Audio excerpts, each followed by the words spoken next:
Kumuha tayo naman ng update mula dyan sa Cebu. Kasama natin sa linya ng telepono si Clark Pasuit dahil nga may isang mall dyan sa Cebu na nag-offer ng libreng parking. Bago tumama yung bagyo, ayan dapat, yan yung maganda, no? At kumuha tayo mula, ang detalye nga niyan ay mula kay Clark Pasuit ng FMR Cebu. Magandang hapon, Clark. Hi, Clark. Yes, Andrew. Clark? Sa Bagyo.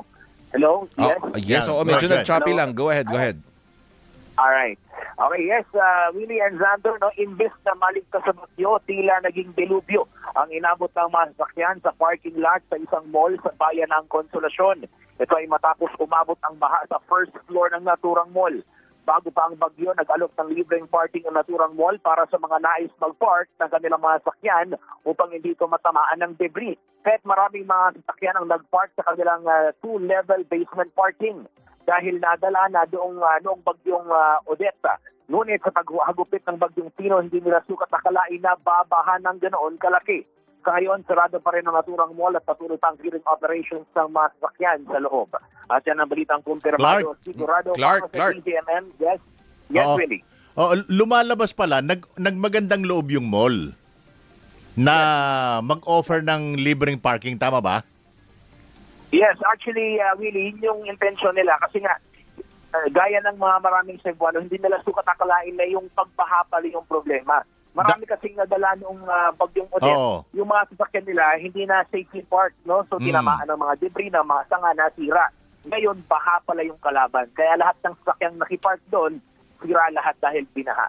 Pero, hindi na kasalanan ng mall owner yun, di ba? Kasi, nag-offer nga sila ng tulong na parang ina-anticipate nila, kung mabahain yung kanilang lugar, at least naka-safe na yung kanilang sasakyan. Not knowing na even yung mall pala nila ay aabutin din ng baha. Yes, tama ka kasi, Willie. Yun talaga yung intention ng mall. Tsaka hindi talaga nila sukat nakalain na ganito kalaki yung pagbaha. Pati nga yung dingding ng mall ay nasira rin. Kaya yung mga sasakyan na nakaparking malapit doon, tinangay din ang agos. Nako. Yun lang yun lang yung malungkot dahil nga nagmagandang loob na nga itong mall tapos biglang may ganito pa rin. So ibig sabihin talagang matindi yung delubyong nangyari diyan. Nangyari na rin dito 'yan. Alam mo yung isang mall diyan sa Marikina?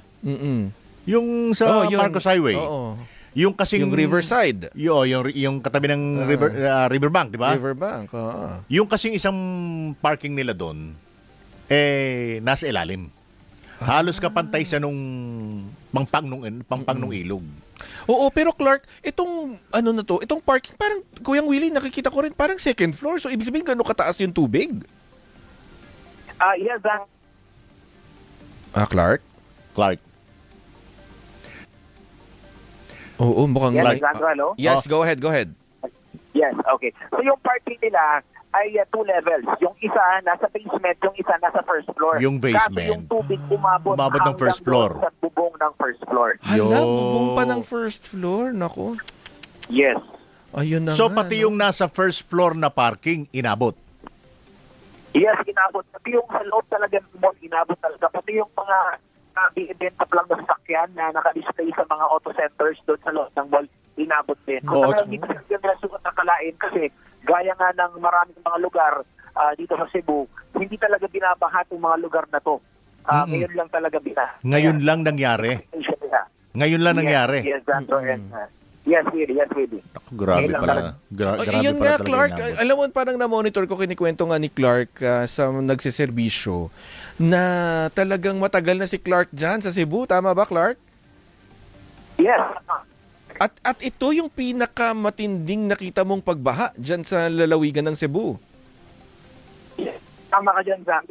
So first time itong bagyong Tino na ganyan ang resulta, Clark?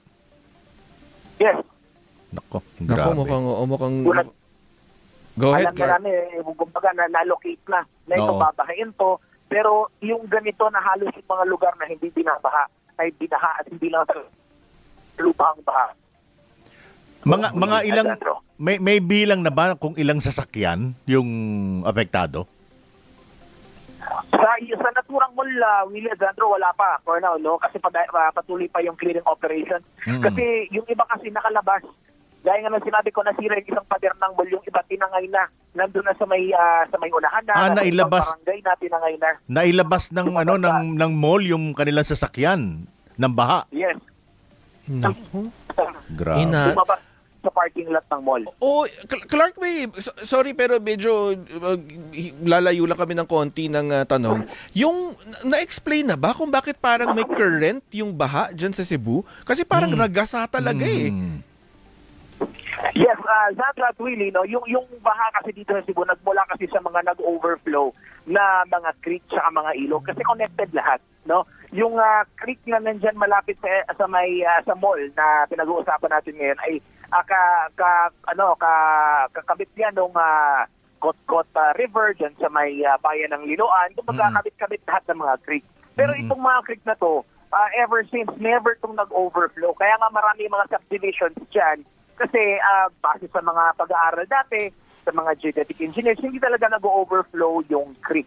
So ngayon lang talaga nag-overflow na hindi talaga ina-expect ng mga residente. So even pala yung mga subdivision na nakita nating inabot na rin sila ng halos lubog yung bubungan na lang ang natira doon sa kanilang bahay. First time na nangyari sa kanila yan.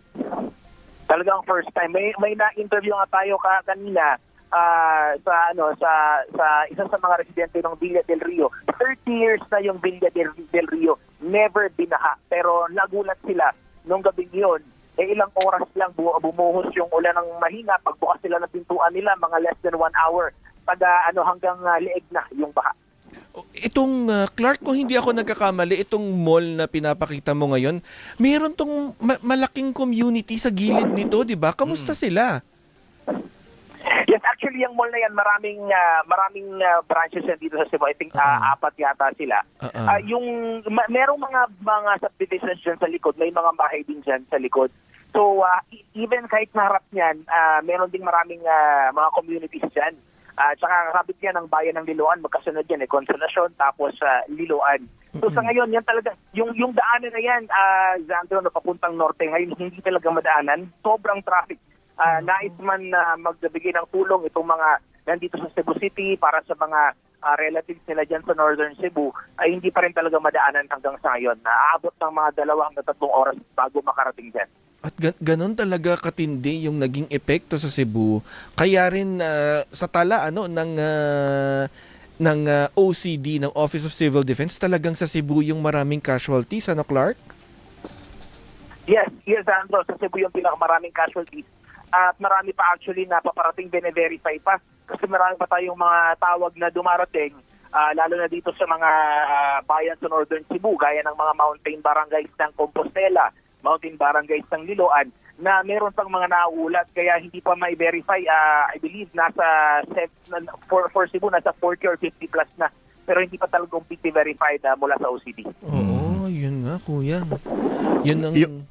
Ito, nabasa ko lang. Sabi ng Malacanang, yung nangyari sa Cebu, gusto maimbestigahan lahat ng mga flood control project daw dyan sa Cebu. Mula nung 2016 hanggang 2022. May balita ba dyan, Clark? Kung yung mga kasi parang hindi na pag-uusapan masyado yung Cebu. May mga nababalitaan ka na bang mga flood control projects diyan na medyo questionable even before this happened, Clark? Oo. Even before Clark? Malabuyok, hello, San. Yun, sige. Malina pa, hello? Yes, Sige lang. go ahead. We understand kasi alam naman natin na may problema ang mga communications ngayon, di ba? So go ahead lang. Yes. Okay, so inimbestigahan na ng una yung sa Malabuyok kasi yung mga bayan ng Malabuyok is isang malayong munisipyo pero napakaraming flood control projects. Kasama rin sa unang inimbestigahan ng Kongreso at ng Senado ay yung QM Builders na si Alan Quirante, matatandang isa yan sa mga unang inimbentahan. At dahil nga sa tumamatong bagyong Pino na ito, iniimbestigahan ngayon ng una yung flood control project dyan sa Talisay City, dyan sa Mananga River, na inaward sa QM Builders na siya namang grabe yung baha. 1.9 billion pesos worth na flood control project yung inaward dyan. pero grabe yung baha dyan sa may Mananga River, dyan sa may Talisay City. Dito naman sa may Kotkot River, parang may dalawang contractors yung nagtrabaho ng flood control project dito na nauugnay din sa mag-asawang Biskaya. Kaya ngayon behind this calamity, Willie at Sandro, no, talagang nais pa imbestigahan ng mga Cebuano kung sino yung nasa likod nito mga flood control projects na ito na hindi talaga nakatulong pagdating ng panahon na may malaking baha. Sa listahan ng Malacanang, nasa 343 flood control projects dyan sa Cebu pa lamang. Nako. Yan sa pinakamarami. Oo nga, pangalawa, no? If I'm not mistaken, yung nakita kong balita kanina, ang Cebu ang pangalawa. Sa pinakamaraming flood control projects, pero ganito pa rin talaga yung nangyari. So talagang questionable kung effective yung una, paglalaan ng pondo doon at yung itinayo. Kamot ulo siguro ngayon ng maraming insurance company. Nako. Ay, magkiklaim lalo na sa mga sasakyan, Willie. Oo, mga insurance company. Kasi may mga insurance na kasama yung ano Yang ganyan yung acts of nature. Oo. Oo. Ayun nga. O sige, Clark, maraming salamat ha. Ingat kayo dyan. Yes, walang anuman. Maraming salamat, Sandro at Willie. Okay, yan po si Clark Pasuit. Clark Pasuit mula sa wala po sa mga lumubog na Cebu. sasakyan sa nakakaawa naman yung mga biro mo nasira yung kanilang mga bahay. Pati mga sasakyan sira din. Ayun, ang masakit nun kung hindi ka insured kasi syempre may kamahalan ng insurance. Oo, tapos ang sasakyan mo halimbawa may tagal na ng mahigit 5 taon. So na-depreciate yung nun. Yung value bumababa. Kaya yung coverage ng insurance niya bumababa pero mataas pa rin yung yung insurance fee. Kaya nga alam mo yun nga yung problema. Ay, naku, parang hindi pa nga tayo tapos doon sa usapin ng flood control. Talagang ayaw magpakalimot, Kuyang, no? Mukhang pinapaalalahanan na hindi ko alam kung pinapalo na tayo ng Diyos na nangyayari sa atin. Diba? Yun nga. So yun talagang kailangan natin talagang hindi natin ito tatantanan. Kailangan talagang wag itong makalimutan dahil nga talagang mukhang kalikasan na mismo nagsasabi na wag nga kayong tutulog-tulog dyan, niloloko na kayo. Ito kasi taon-taon tayong dinadaanan ng bagyo. Hindi isa, dalawa, tatlo. Nagbe-20 tayong bagyo kada taon. Pero mukhang hindi tayo natuto. Ayun na nga.